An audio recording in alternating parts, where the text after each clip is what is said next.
Από το 2004 μέχρι το 2009, σε 4,5 περίπου χρόνια, είχαμε πάνω κάτω 60 αυτοκτονίες και θανάτους στο στρατό, είτε τραγικά ατυχήματα, ας πούμε, είτε τραγικές αυτοκτονίες.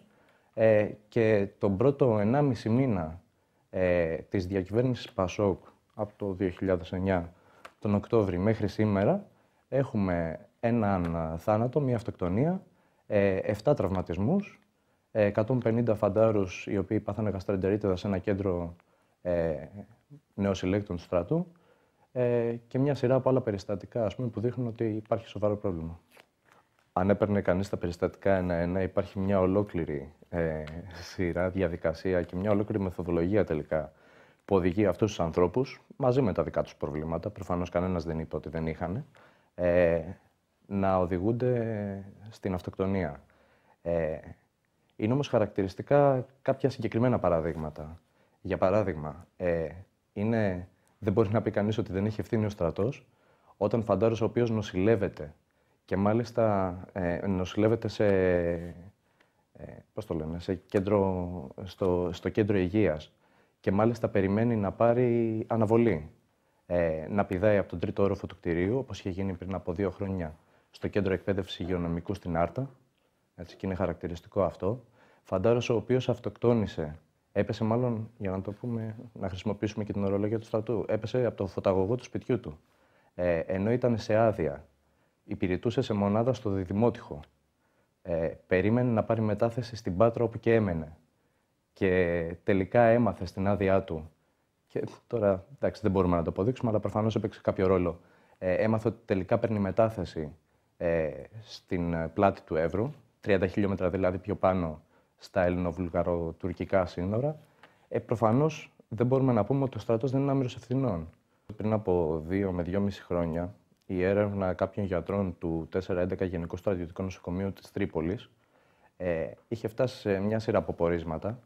Ένα από αυτά ήταν το εξής, ότι πριν παρουσιαστούν στο στρατό 1 στους 8 στρατευμένους, νεοσύλλεκτους μάλλον, δήλωνε απογοητευμένος από τη ζωή του και στο τέλος της βασικής εκπαίδευσης, ούτε καν, ας πούμε, στη μετάθεσή του στις μονάδες παραμεθορίου, απογοητευμένος από τη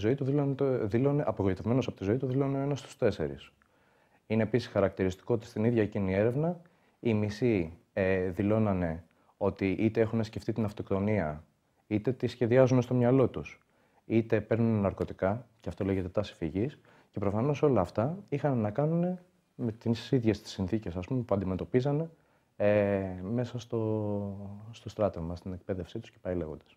Υπάρχουν οικογένειες φαντάρων που αυτοκτόνησαν εδώ και 15 ή 20 χρόνια, οι οποίες ακόμα κυνηγάνε τις υπηρεσίες του στρατού για να βρουν ένορκες διοικητικές εξετάσεις, οι οποίες διενεργήθηκαν για να ερευνήσουν αυτούς τους θανάτους και ακόμα δεν τους βρίσκουν. Υπάρχουν οικογένειες που επικοινωνούν με την Επιτροπή Αλληλεγγύης Στρατευμένων και προσπαθούν να προλάβουν τις ημερομηνίες ώστε αυτά τα περιστατικά και οι όποιες ευθύνες διοικητικές, νομικές ή άλλες προκύπτουν να μην παραγραφούν.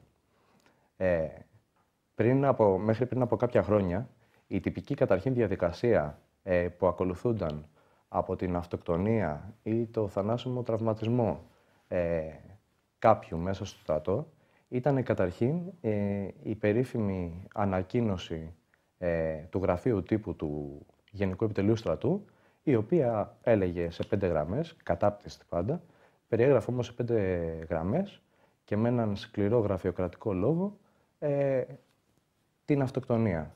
Όχι τα αίτια, προφανώς, και κατέληγε στο συμπέρασμα ότι αυτά θα διερευνηθούν από ένορκη διοικητική εξέταση. Τον τελευταίο 1,5 χρόνο αντιμετωπίζουμε ακόμα και το εξής γεγονός.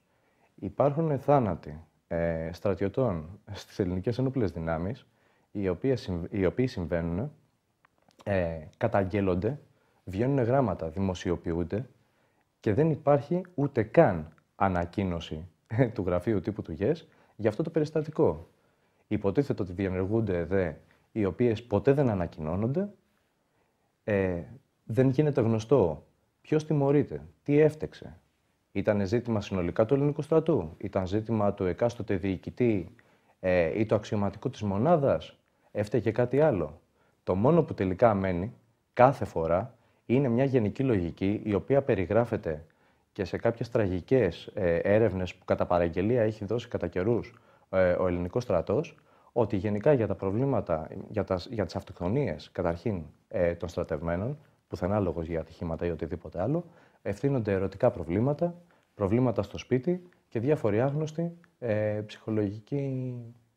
ψυχολογικές αιτίες.